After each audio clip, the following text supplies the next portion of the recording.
Hi, I'm Simon Chappell. I'm the Quit Alcohol Coach and I'm here to help you smash your sobriety.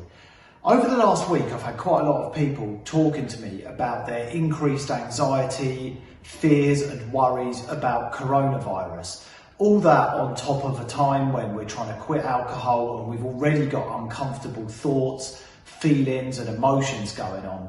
So I felt it was time to jump into my Facebook group, which is called Be Sober. If you're not a member, you can look it up on Facebook. I'll share an image of that right now so you know what to look for. We've got over 10,000 members in the group, and the last thing I wanted was that panic spreading. Panic itself can be like a pandemic, and we've already got one pandemic to deal with. We don't need another one. So in the Facebook Live, I shared all about how we can use tactics to calm down our racing mind and those fears and those worries that are coming up at a time like this. That doesn't mean it's not right to be slightly worried or concerned, but there's some sensible approaches we can take and we can stay mindful at a time like this. Some people are even worried about leaving the house or going outside. Some people are worried about going outside at a time like this. Some people don't even want to leave the house, and I totally understand that.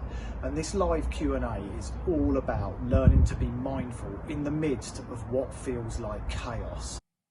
It's perfectly normal to want to protect yourself and the ones that you love, and it's sensible to take the right precautions. But sometimes we can just go that bit too far and let the panic overwhelm us. And I totally understand why some people don't even feel comfortable leaving the house. I haven't been to the shops for a few days. I normally go to the coffee shop and get my lunch, and sure, I'm feeling a little bit anxious about those things. I kind of feel like I need to stay away from people at the moment. Thankfully, we've got an amazing community right here on Facebook. And in this live session, this Q&A, we all talk, we all share our concerns, and hopefully the tactics that I give will help and go a long way to calming people down and allowing us to all be that little bit more rational when we've got this chaos going on all around us. Just before I share this awesome live Q&A video with you, which I really do hope is going to help, I just want to say, please do take a minute if there's somebody who lives in your street or round the corner who might not be able to get out. They might be elderly, they might be sick. Pop a card through their door and put your phone number on there, your email address, and tell them that you're happy to help, that you're happy to grab things from the store for them. Whatever you might be able to do, those small gestures could go a long, long way. And hopefully one amazing thing that will come out of this coronavirus outbreak is that we'll start to see so much more loving kindness. We might go back to basics. We might see the real good in humanity and the wonderful loving that people can give each other when faced with a crisis. So just take a moment to think about the people around you, not just in your own household, but nearby, who might need help. And the same on social media. I think the more we do and the more positive energy that we give out to others, the more positive energy we're going to receive back in return. And that can only be a good thing. Anyway, straight over to the video. This was recorded yesterday and I hope you love it.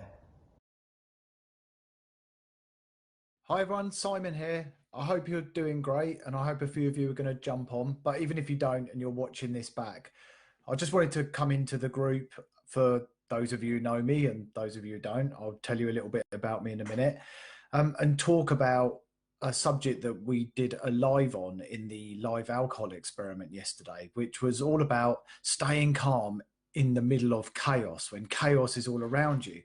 Now, the original live was all about that chaos that goes on in your mind when you're having cravings and lots of uncomfortable thoughts and feelings about drinking.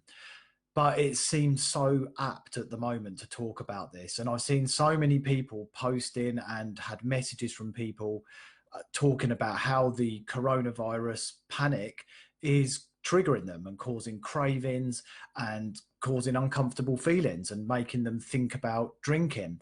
And first of all, I wanted us all to pull together as a community and make sure we all look after each other throughout this.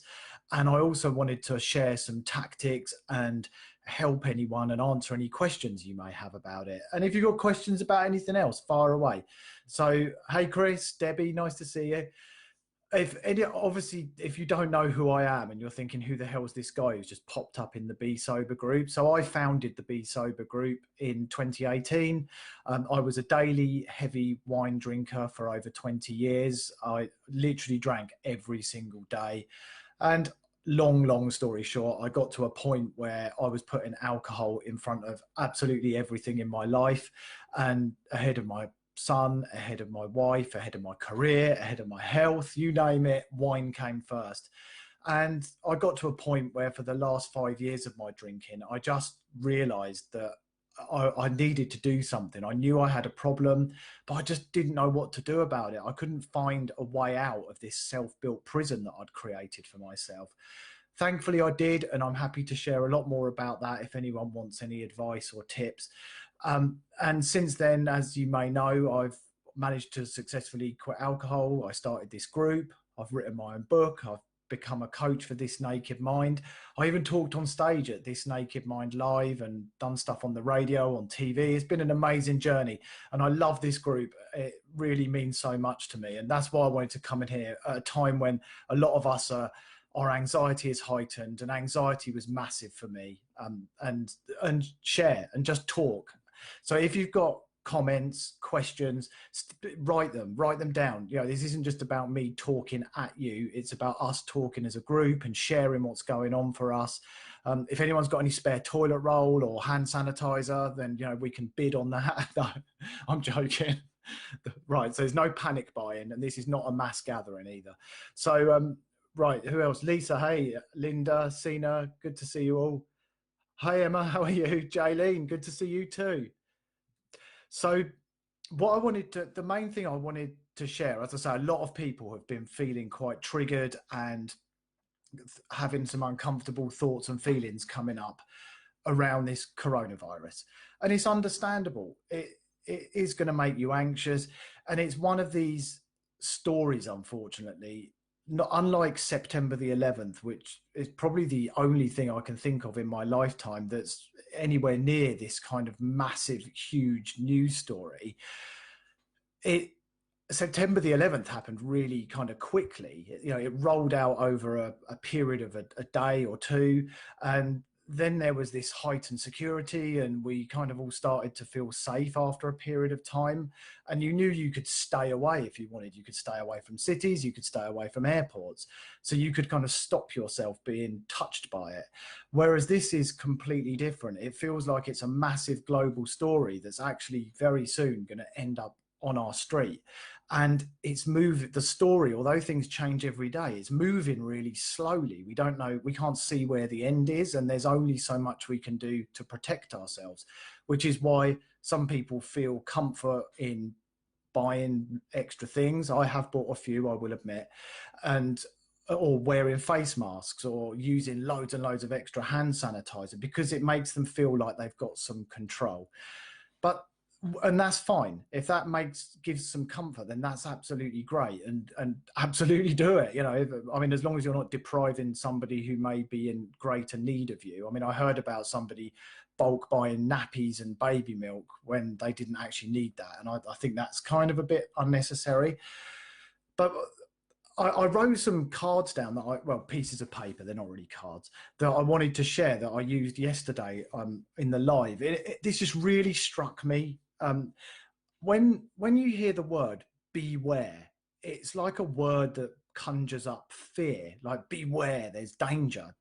But if you change beware to be aware, the meaning of be aware is to bring a state of mindful presence, as opposed to beware, which is all about a fear of imminent danger.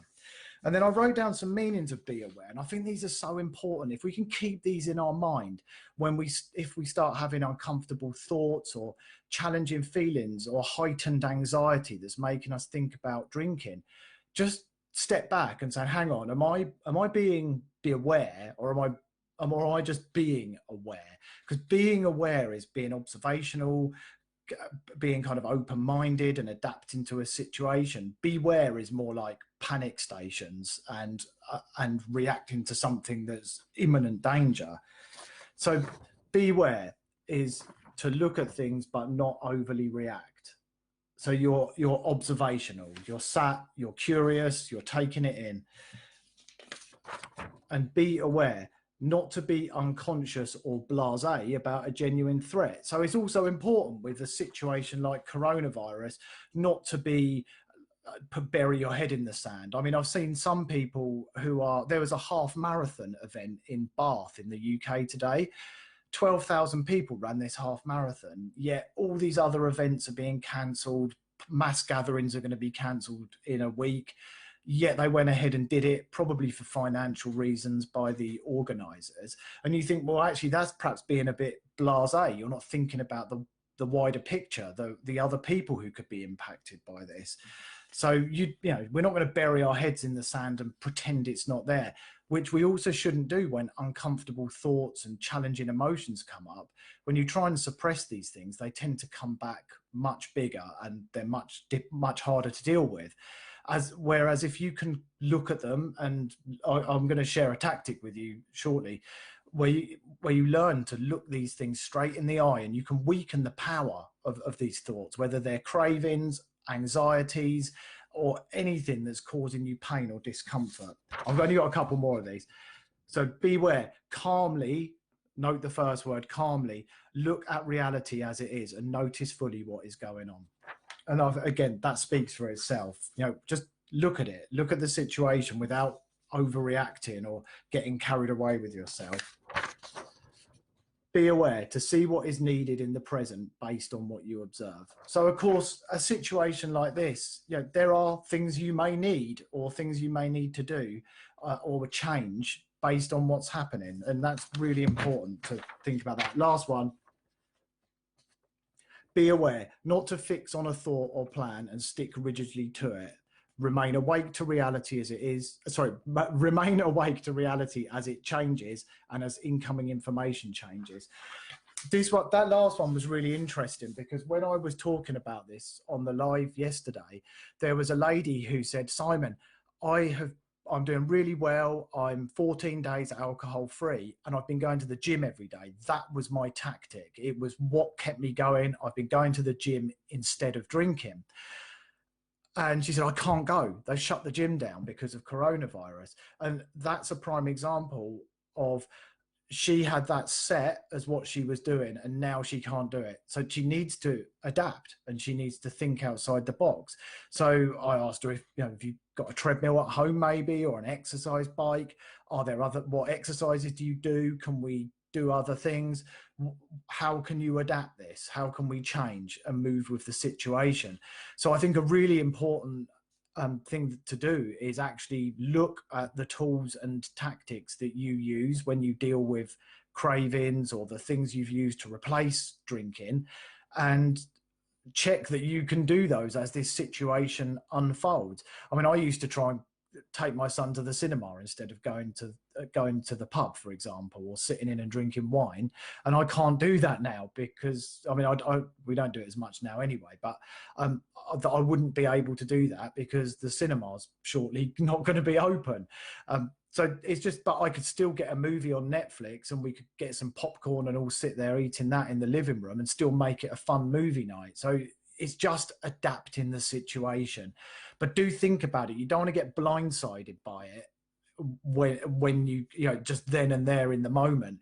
If you use a journal, you can write this down and you can plan and you can be almost strategic about it and kind of think, oh, I knew that was going to come. I knew I'd have this moment. I'm going to use that tactic. Okay, I can't go to the gym, but I can go for a walk in nature. I can go for a jog around the local pond or whatever it may be, whatever works for you.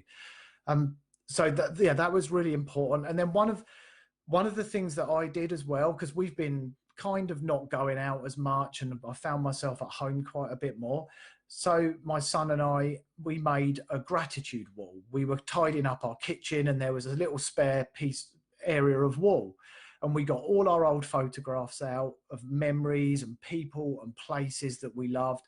And we cut loads of them up and we put them all in a big collage on the wall. And it took us most of the afternoon to do it. And I felt so good after doing that. And every time I now look at this wall, it makes me smile. It's got recent stuff, old stuff, my dearly departed grandmother's on there. And it just makes me smile looking at this wall. And if it wasn't for this virus, I never would have done that, because I was sort of caught in the house with time on my hands, and it was a nice thing to do. So thinking about new things that you can do with the time and almost take advantage of whatever this situation causes. So who else is on? Heather, hello. Jessica, good to see you. Jessica, you said you were anxious this morning. Thank you for this video. So glad to come across it in my feed. And I wanted to come on to some tactics, Jessica, specifically about anxiety. So I used to suffer from anxiety really, really badly. It was 8 out of 10. I would have panic attacks. I would worry about things that didn't happen. And so this coronavirus would have been awful for my anxiety, because I would have convinced myself that, yeah, I'm gonna get it, I'm gonna get pneumonia and I'm gonna die and I'll pass it on to everybody, etc., etc. And I'd be having a meltdown about it. Thankfully, since I quit drinking, my anxiety faded and it's down to like 2 out of 10 now. But I still get anxious about certain things. And sure, this situation is sure to make anybody anxious. So there's a bunch of tactics on my YouTube channel. If you just Google my name, if you put my name into YouTube, you'll see the videos. And there's a couple I just thought I'd quickly share with you. I don't want to take up all your Sunday, but I just feel it's important that we've all got things we can turn to and use if anxieties come up. And you can equally use these for thoughts about drinking, just any kind of uncomfortable feeling or discomfort. The first thing I turned to when it came to calming down my racing mind were meditation apps. So Calm is a really good one. And I've actually got, if you don't know Calm, that's the book that goes with the app. You don't have to get the book, you can just get the app. And they have a wonderful 10-minute daily calm that you can do. So I do it most mornings just for 10 minutes, and it completely stills my mind. I just feel calm and relaxed afterwards. Headspace is another awesome meditation app. So you don't have to become like a Buddhist Zen monk, but doing 10 minutes or 15 minutes of just daily meditation is a great way to set yourself up nicely for the day and to just calm down a racing mind and all that chatter in your head. However, you can't meditate when you're at work, you can't meditate when you're in the car, you can't meditate when you're out and about. And these things can come up any time. So one tactic I use, you're going to think this is a bit wacky, but it works. So this tactic is awesome and I love it. So and it's funny whenever I do this, because we get people have this feeling all over the world, and it's just so cool. So we're going to have, well, let's do it. I'll just do it and I'll tell you. So what I do, when you get an uncomfortable thought or feeling come to mind, let's say you've just had a thought that says, you've had a crap day, you need to have wine tonight, and it will not go away. It's just banging away in your head, and you feel like they're like waves. They just don't stop coming, and you feel like you're going to give in to this thought and you need to do something about it.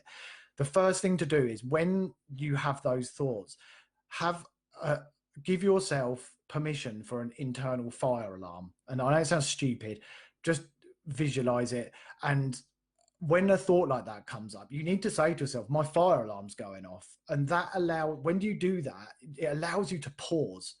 So you know that a thought an uncomfortable thought, or a thought about alcohol, or a thought about coronavirus that is irrational, is your fire alarm going off. You know it's causing you discomfort and you don't really want it there.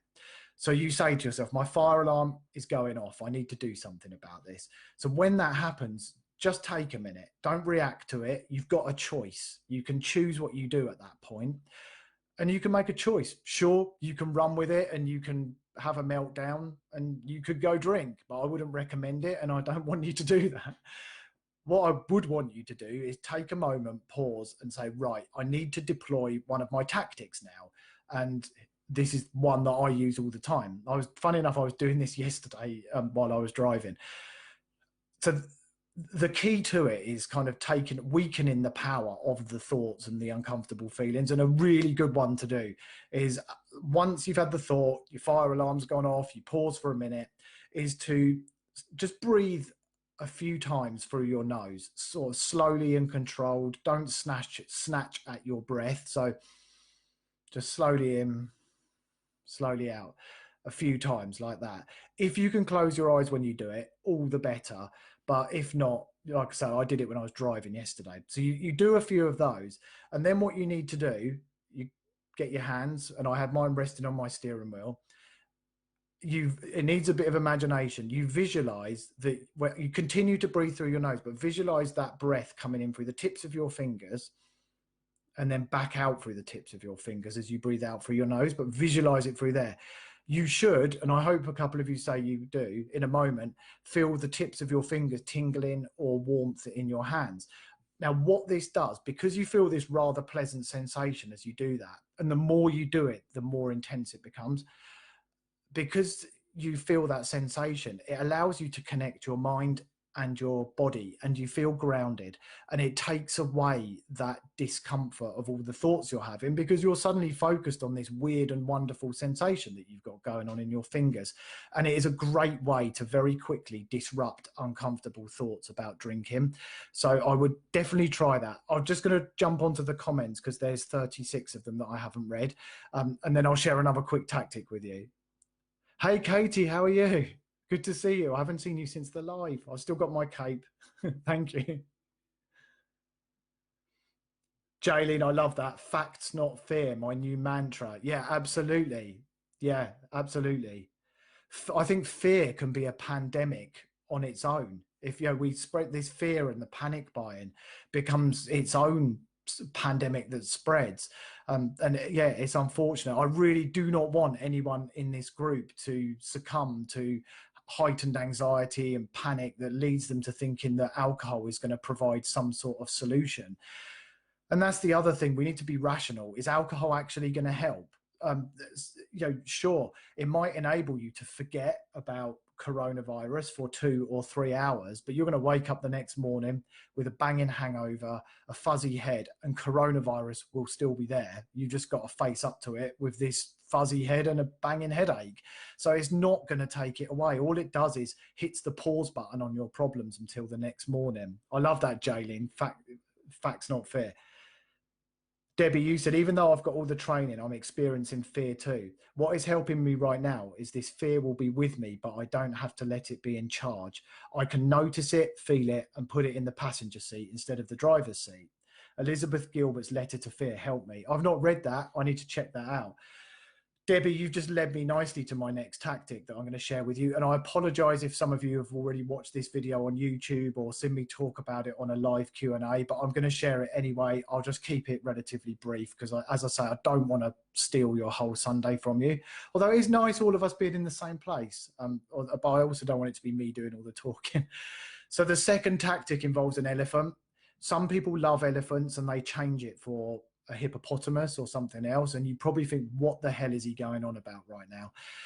I will explain. So if you have an uncomfortable thought, feeling, fear come up, this is another tactic I would recommend.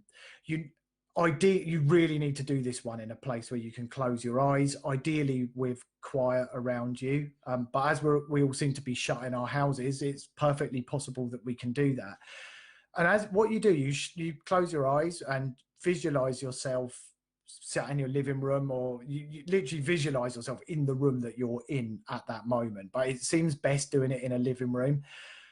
What you're going to do is you're going to visualize that a big, horrible, stinking, ugly elephant has just come in. And I know some of you will say, Simon, elephants aren't ugly, they're lovely animals. And I totally get that. So it doesn't have to be an elephant. It's just an elephant work for me. And it doesn't have to be a horrible elephant either. So you visualize it, you're sat there, you breathe a few times through your nose, the elephant comes into the room, you literally visualize it trampling through your living room, knocking over your coffee table, and then it just stands there. This beast is not going to move. Now, the elephant is your uncomfortable thought, it's your fear, it's your anxiety.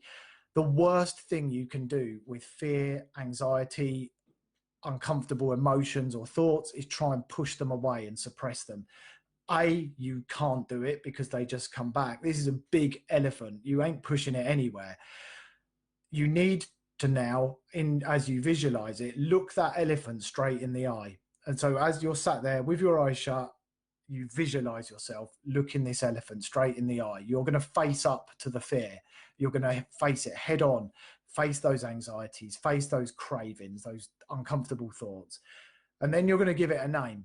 And you can call it whatever you want. We called it Dave on the last one we did, and I called it Sabrina on the one before that. Do not ask about that. And you just say to it, hey, Dave, I wondered when you were going to show up, as calmly as you can. You can say it out loud, or you can say it in your visualization in your head. And then you're going to say, I'm not interested in playing today. I don't want to go for a ride. And you say that to the elephant, and just calmly as you possibly can, that you're just not interested in playing any games. And that weakens the power. You're facing up to your anxiety. You might need to say it a few times. And as you do that, you weaken the power of the thoughts. You just feel it weaken, those difficult feelings, and you're focusing on something else other than these thoughts you've had. And you do the visualization until you feel happy to allow the elephant to walk off out of the room. And he looks pretty fed up when he walks off too. And you will find when you open your eyes again, those thoughts and feelings are a whole lot weaker, and it really works. So you can use that, Debbie, facing up, looking that fear in the eye instead of hiding away from it. It just works so well. So that was the other tactic I wanted to share. So I'll just go through the comments, and then I'll wrap up because I don't want to keep you all day. Katie, you said, remember that sometimes the most important thing in a whole day is the rest we take between two deep breaths. That is very, very true. Yeah. And who's that quoted by? Etty Hillesum. I don't know who that is either. So true. Just try and slow down in what you're doing as well. I've become quite mindful about not rushing around, not driving too fast, and breathing mindfully, and trying to do as much as I can in a mindful way.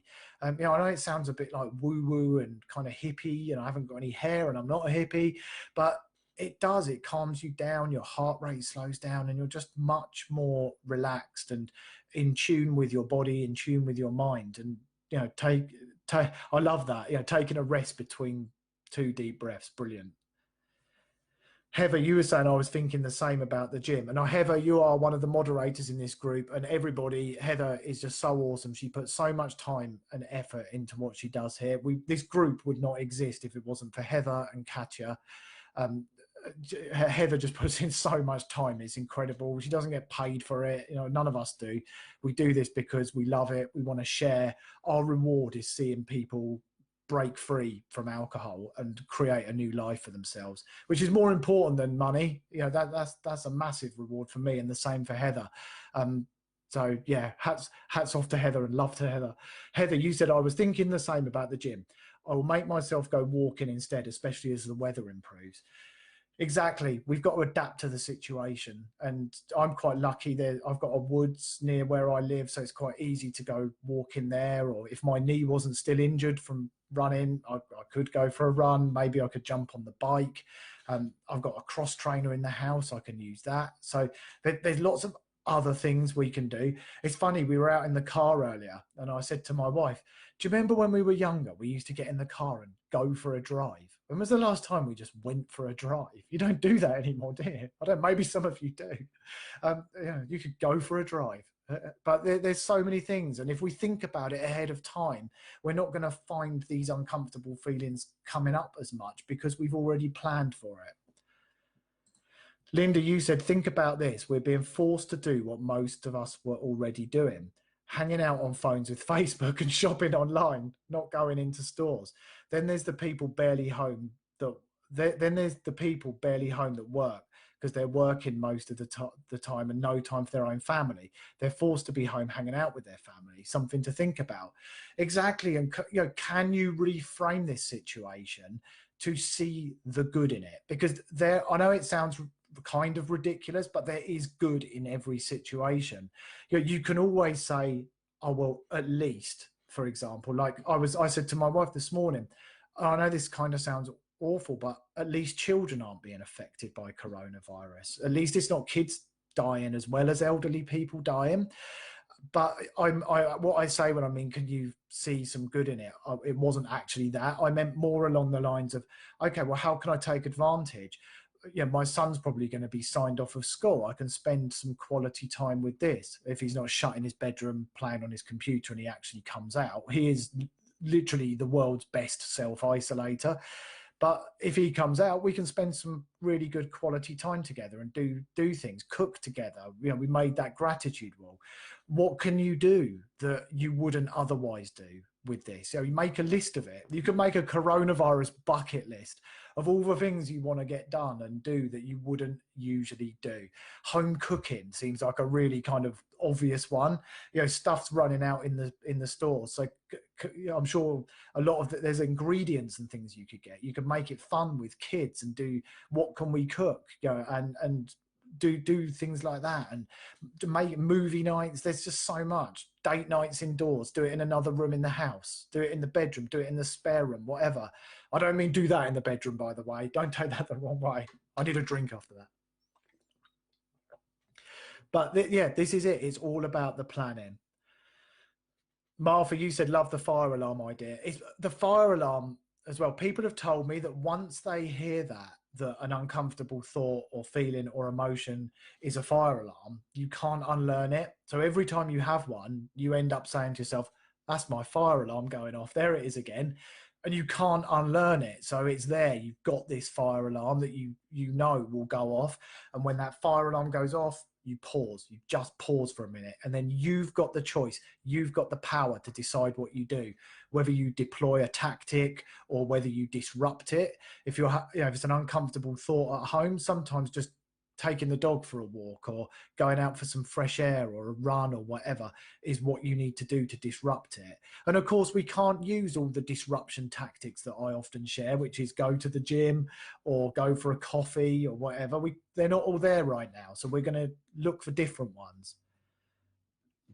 Linda, you said, thank you. I certainly need that tip right now. I'm feeling anxious, not wanting to drink, just anxious. Yeah, to take some steps and work on that anxiety. And it can take a little bit of practice, Linda. If you've seen my YouTube channel, there's so many tactics on there that I've shared, and a lot of them are around calming anxiety, stopping a racing mind. I was the world's worst person for anxiety, self-talk, worrying about things. So I feel like I've seen this from both sides, which is why I like sharing the tactics and the things that have worked for me. Lewis, that is so good. So true. Music is helpful. I absolutely agree with that. And I actually made a playlist on Spotify a couple of weeks ago, and I was really careful of the songs I picked. I only wanted them to be songs that I can't help singing along to. So Gloria by Laura Branigan, I can't not sing to that song. Don't ask me why, but it's because it's great. Jolene by Dolly Parton, I have to sing to it. And I can't believe I just told you that. So, but Lewis, you're so right. And that music is, when I did that, every time I listen to that playlist, it's just, I can't not sing to it, and it lifts my mood. It disrupts uncomfortable thoughts or what you might be thinking about. It could be a simple tactic of saying, Alexa, I'm not going to say Alexa, that's stupid. But, Alexa, play my sing-along playlist that you've made on Spotify, and suddenly you've got Jolene blaring out and the world seems a very happy place all of a sudden. Love that. Love that. Jeff, you love being sober, and I love having you in the group. It's great to see you here. Yeah, Linda, you said music's great. There's a playlist by Rita Wilson, who is in quarantine with husband Tom Hanks, on Spotify. She calls it Quarantunes. This is amazing. Thank you for sharing that. We should make a Quarantunes playlist. It makes you smile a bit through all this mess. That's great. And that's what this is about. And it's so awesome that we've got this community and we're all together and we can all share and look out for each other and sing along together. Love it. Yeah, Lois, you said singing releases dopamine. Absolutely. Marcy, you said there are bald hippies. Well, maybe that's what I am. I haven't got a camper van, and but maybe that's what I need to look at. Maybe I could get a wig. And Jeff's got no hair either, so that's fine.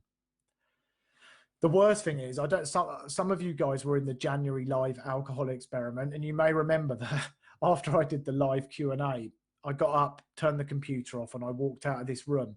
And I walked into the door, and I cut my head open, and I've still got a scar from it. If I had hair like a hippie, I could cover this massive, horrible mark that it's left me with. But instead, I have to resort to my wife's Rimmel skin cover, and it still doesn't do a very good job.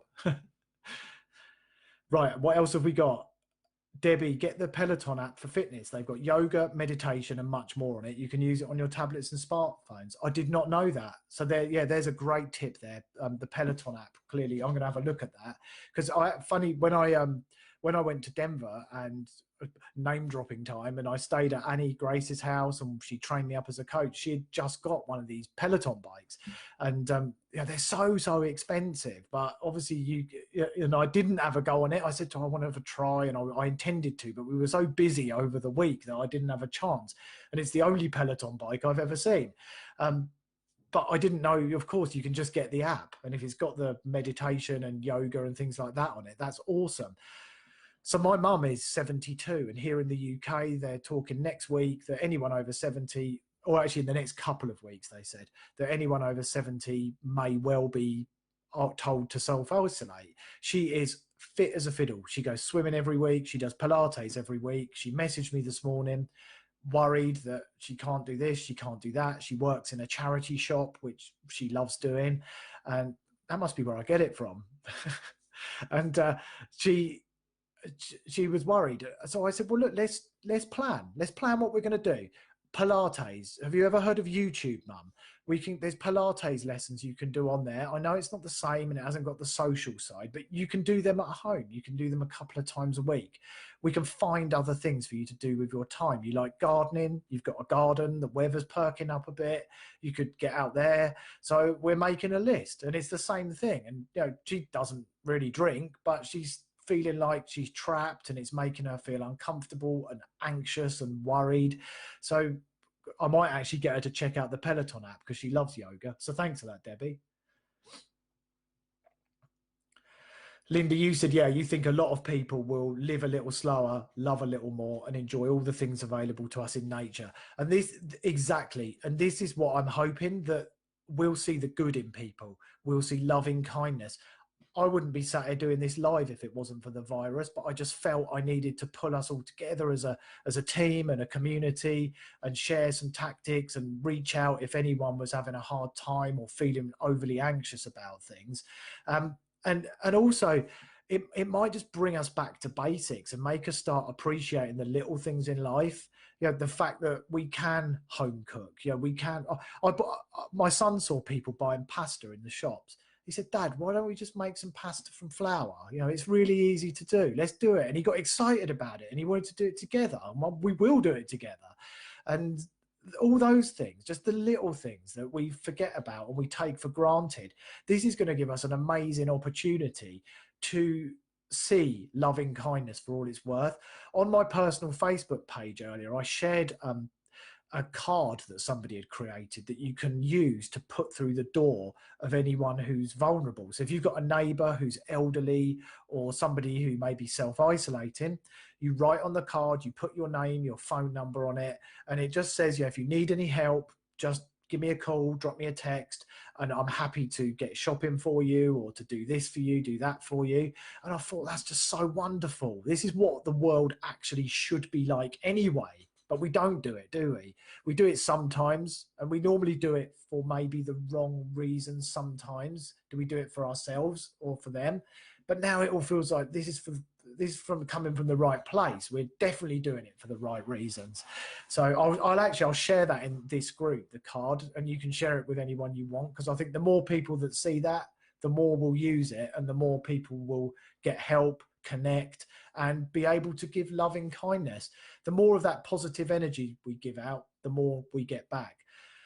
I've got a client I do some coaching with, and she had some tough times going on and some difficulties, but she's doing amazing.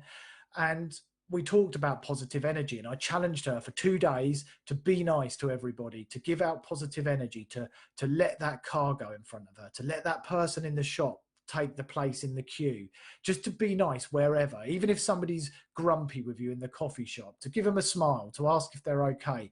And after 2 days, she fed back to me how she had felt so much more positive energy coming back her way, in it, like the karma coming back, the good karma, and it was making her feel naturally more happy. So I love that. You know, it's having like a 24-hour positive energy challenge, or a 48-hour how much positive energy can I radiate, and then like actually training yourself to be like that more often is just such a wonderful thing. Oh my god, there's 74 more comments, and I'm worried I'm not going to get through them all, and I'm sorry if I'm waffling on, because I do it all the time.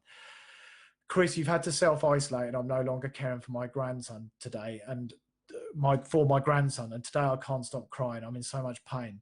That's really awful, and I'm sorry for that. But again, you've got to kind of get it into perspective. You're no doubt self-isolating for the right reasons, and you don't want to be out there passing it on to elderly people or people who may be more vulnerable than yourself. Can you talk to your grandson on FaceTime, on video like this? You know, I know it's not quite the same. My dad, he lives on an island called the Isle of Wight. For those of you not in the UK, there is some sea between the island and England. So I only generally get to chat to him on video, and I just remembered I was meant to call him yesterday and I forgot. So can you plan some other things? Could you do some fun activities remotely? Set him some things to do. I don't know how old he is, but you could like set him some craft challenges that you want him to do, and like he reports back to you. Set him some fun exercises. Read a book together at the same time, and then connect on video and both talk about it. So try and take a minute. That crying is your fire alarm going off, but it's the sprinkler, not just the fire alarm. So take a moment, pause, and then deploy some tactics.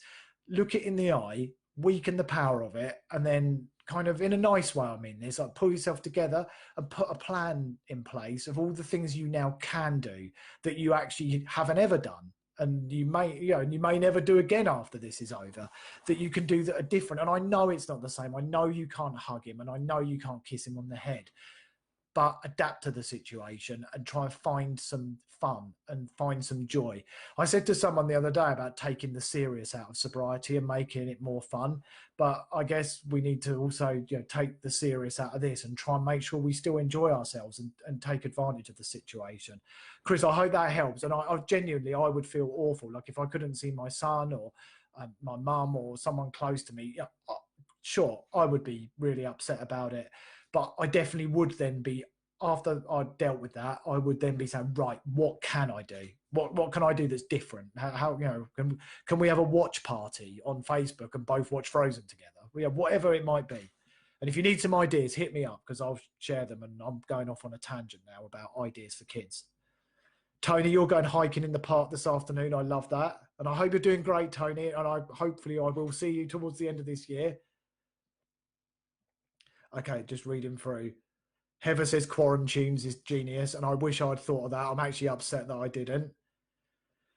Martha, you said, I think what we need to learn to do is for every negative thought or situation, maybe have a little plan in place with positive thoughts to do to distract the negativity. So exactly. What I didn't mention was the lady who was invited to give out positive energy for 2 days. I told her to also keep a tally sheet in her pocket, because she gets loads of uncomfortable thoughts, difficult feelings, emotions, little pencil and a little piece of paper. Every time she had a negative thought, I told her to keep a tally of it, because that was her fire alarm going off. Every time she wrote it down, she could not ignore the fire alarm. She'd just written it down. But I also thought, well, that's kind of negative. We're just focusing on the negative thoughts here. So I also said to her to keep a tally every time she gave positive energy out. And let's see if you can give more positive energy than you're having negative thoughts. So we had these 2 lists going on the piece of paper, and it was really quick and easy. She just had a little piece of paper and just noted it down each time. Linda, you've got an old 1992 van if I do want to transition into a hippie, and your husband's also bald. So there we go. That's amazing. I love that. Margot, you said Peloton is fabulous and worth the money. They stream other classes too. So yeah, like Peloton, if you can't get to the gym, this sounds like an amazing thing. And there's a Peloton sober group. Wow. Lots of us in the sober group have done the live alcohol experiments. Anyone who has a Peloton can join by going onto Facebook or Instagram and requesting an invite. That is so cool. It's called the Peloton Sober Group. Thank you for doing this today. I need your tips and calmness. Yeah, awesome. I love it. I love that. And I might have to get a Peloton now. This is the perfect time to do it. I hope they deliver during all of this. And Debbie's joining. There we go. You're in. Heather, pasta making. Wow, I can't believe I didn't think of this. My son loves pasta. Exactly. And you challenge him to go find the recipes on YouTube and make it fun to go, right, how are we going to do this? What are we going to make? We're stuck indoors. We don't want to go to the supermarkets because they're rammed and people are treating it like it's Armageddon. I want to stay in a place of calm. Let's get some flour. My son says like flour, water, salt, Dad, and we've got pasta. So exactly there.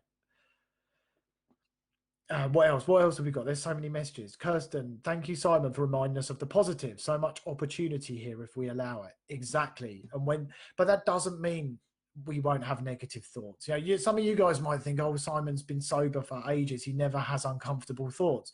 I have uncomfortable thoughts often about all sorts of things, and difficult things come up in my life.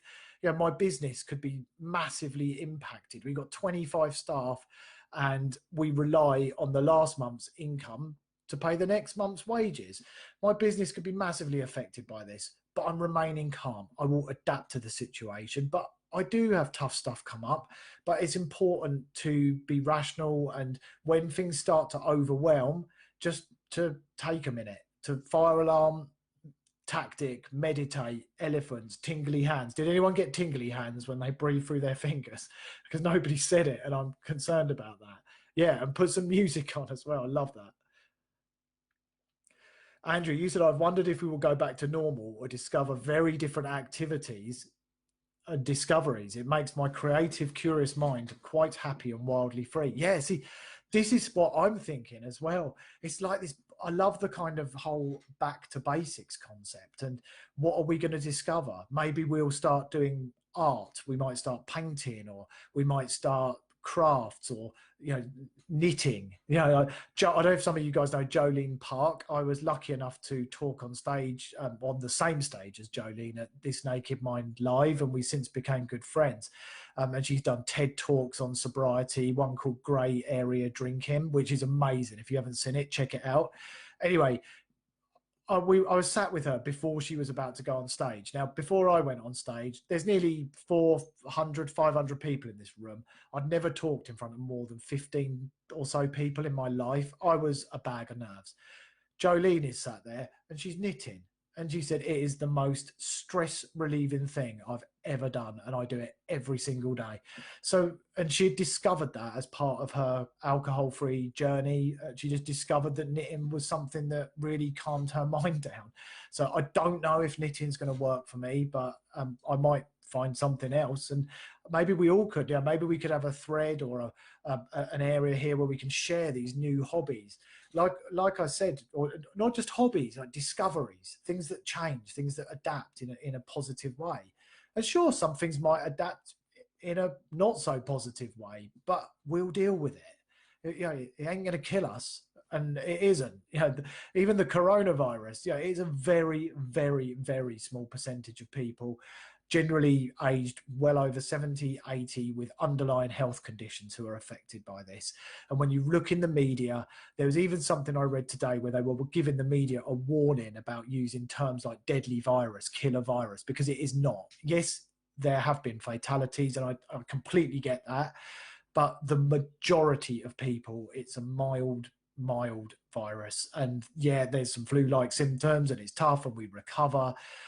But it's scary because it's this fear of the unknown. But it is a very, very small percentage of people. And of course it's awful. And anyone losing their life is horrendous for them, for the family, etc. But it's the panic. It's the panic about it, and the fear about it is probably worse than actually getting it. And we need to stay rational and realize that. But again, I went off on a tangent there. I absolutely love that, Andrea, about discovering new activities, new things to do with our time, connecting with our family, doing fun things. If you've got kids, the idea of using this time to do crafts and set them challenges and cooking and watching movies together, like, I'm just going to be taking advantage of that. He is 15, so sometimes I get pushback on it, but he's going to have to deal with it because I want to do that. I would love to be able to say, coronavirus, yeah, I remember that. That was the time that my son and I spent so much quality time together. Imagine coming out of it with a good memory like that. And you've got that choice. That's your choice to make. So reframe it as an opportunity to make some really great memories. And you can do the same, regardless of kids, with your close friends and family and things like that. Even in this group, we can have some good memories of things that we did differently. Okay, what have we got? A few. Linda, you got tingly hands when you did the breathing. There we go. So remember, breathe through the nose and then visualize it through your fingertips and back out. And you can do it anywhere. And when those hands start tingling, it disrupts the thoughts in your mind because you're connecting your mind and your body together and you feel grounded. And as I say, go on my YouTube channel, just put my name into YouTube and there's tons of tactics, stuff for calming down, stuff for anxiety, not panicking, quit drinking tactics. And if you like it, do subscribe to the channel. I do a new video on Tuesdays and Thursdays. But again, I wanted to jump on here live today and just talk with all this stuff going on. Okay. Andrea, what will be the first live TV sports? Mahjong live, yeah. It's going to be indoor stuff. People in hazmat suits playing checkers or something crazy like that. Okay, I've gone through the comments. Susan, you said ski resorts closing, so we're going snowshoeing. Exactly, make the most of it. Have a snowball fight. So cool. And it's awesome. I'm so glad so many of you came on and all joined in the chat. I love that. And I know I'm guilty of not doing lives in this group often enough, but I talk so much that you probably need a break from me. If I did them every week, I'd drive you insane. So stay safe, stay sensible. Think about those tactics. Instead of thinking, beware, be aware. Just be mindful. Just observe things with a sense of curiosity, just like when we quit drinking. Just don't react. And if you find your thoughts getting overwhelming, whether that's alcohol thoughts, coronavirus thoughts, whatever it is, just think of that fire alarm, pause, take a minute, make a choice, use a tactic, calm yourself down, get in a good place, feel some peace, and then reset and go again. And if you need anything, you can reach out in the group, you can tag me, you can tag Heather. I hope that's okay. And Katya, I'm sure she won't mind. If anyone's feeling vulnerable, concerned, we've even got a mentorship program here in the group. If you want to connect one-to-one with a mentor, you just click on the tab on the left in the group and you'll find people who are looking for a mentor and people who want to be a mentor, and you can connect with people in there. So take advantage of that. Now's a great time to take advantage of it. Heather said, hey, Simon, what's next for you? Oh, wow, that's a good question. So I'll just quickly answer that because I've gone on for ages. I thought I'll do 20 minutes and now it's nearly an hour. So obviously I released my book in October, and that's been an amazing experience. And I've opened up so many opportunities to talk more about quitting alcohol.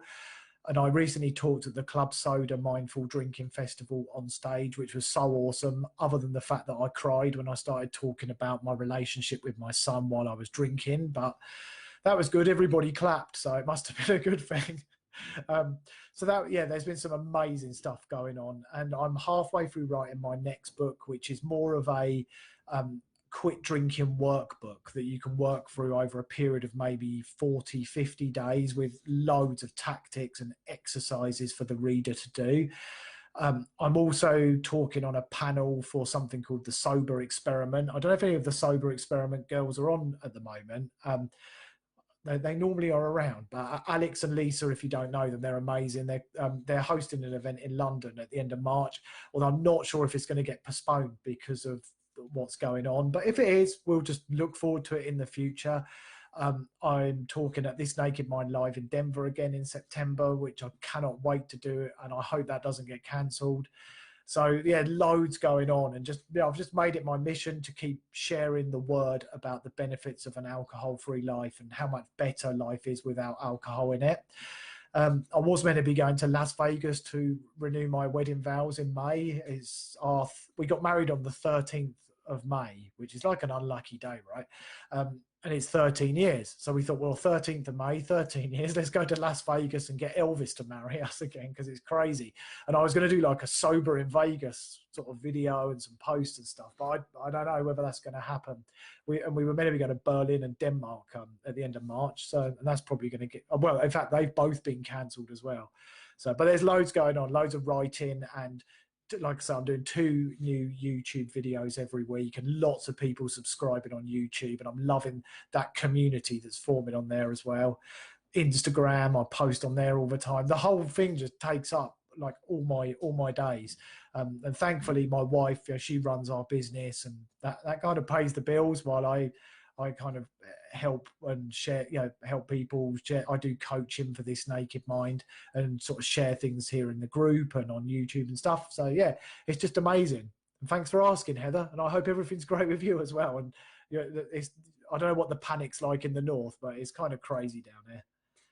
And I don't know if any of you guys know Scott Pinyard. He's the senior coach for This Naked Mind, and I'm good friends with Scott. He's in the group, but I don't know if he's online.